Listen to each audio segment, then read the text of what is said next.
In Linwood, Washington, they had a brother. He was doing his job. He was a DJ. Now, this particular incident that happened was at Rec Room Bar and Grill in Linwood, Washington at 12:40 a.m. Saturday morning.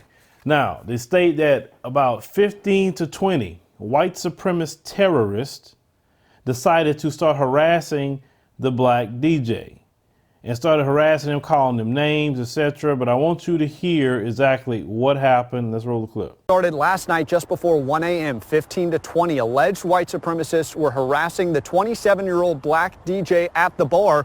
According to witnesses, the group was yelling racial slurs at him and a fight broke out.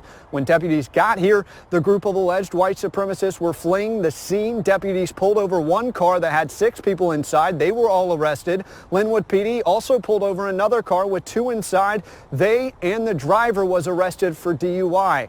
Now, I'm told the DJ was taken to the hospital with non-serious injuries. He is expected to make it. Some of his equipment, though, was damaged. I have reached out to the bar owner. There was surveillance footage from inside. We're trying to get a look at that. I'm also told that investigators will pick up their work on Monday. All as we try to figure out exactly what happened here in the wee hours just after 1 a.m.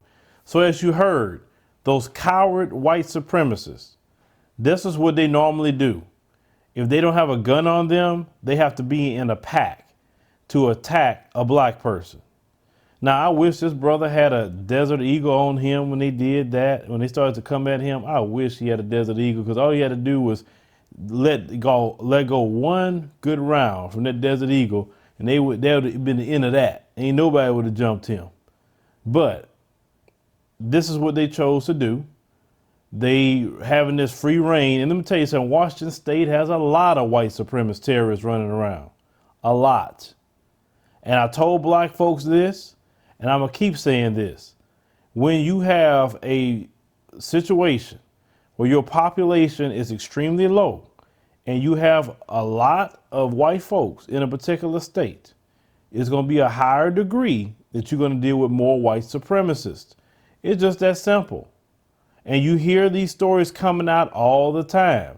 Washington State was the same state that young brother, his last name was Keita, if I'm not mistaken. I forgot the first name. They found him hanging off of a tree, and they talking about suicide. So you have lynchings over there. I remember they had beat up a guy that practiced the Sikh religion, right?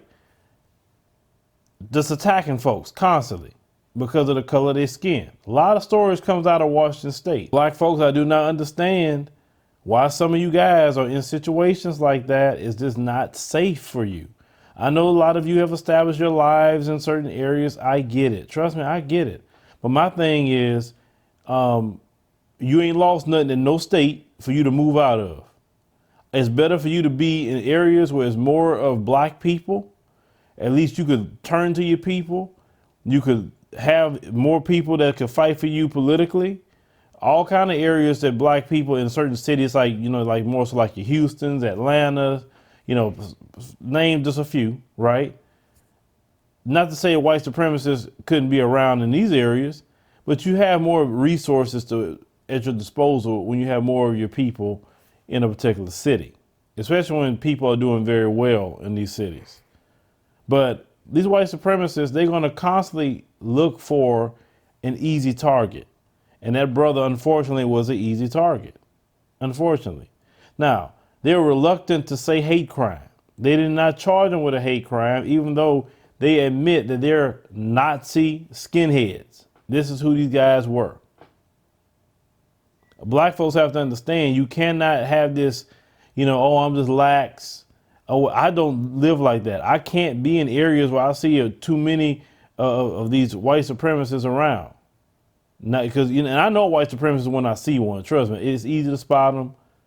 It's very, very easy to spot them. I'm glad the brother is going to make it, but he really better think of the area that he's living in and the area he's around. It's the same thing in California. Black folks, they may have more of a population in California, with 6% of the population. Black folks are losing out every single day in California as well. It's just not good. This is why I support the migration back to the South, to the southern region of the United States where the majority of black people are at. You have safety in numbers, not scattered like some of you are doing. Remember the sister that was in Vermont, terrorized by the white supremacists. And the black population in Vermont is 1%, not much of a population at all. But this brother, they say he's going to recover. I'm pretty sure they may not do much to the white supremacists. That's just how it goes in this country. They can get away with any old thing because of their skin. But as black folks, we got to be wise. We have to be wise as a serpent and really think about the time periods that we're living in. They're attacking our children. They're attacking the men. They're attacking the women. We got to move as such. Come out of those states where you don't have much of a population. Come out. Come to areas where black folks are doing well. Black folks are in politics. Black folks are in business. Come to those areas.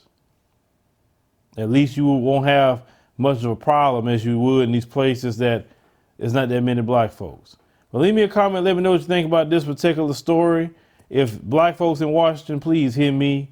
Come to Houston, come to Atlanta, go to Charlotte, go somewhere where we're at and we're doing well. I don't want to see too many stories happening to you guys because the way these white supremacist terrorists are acting right now, they just looking for reasons to attack.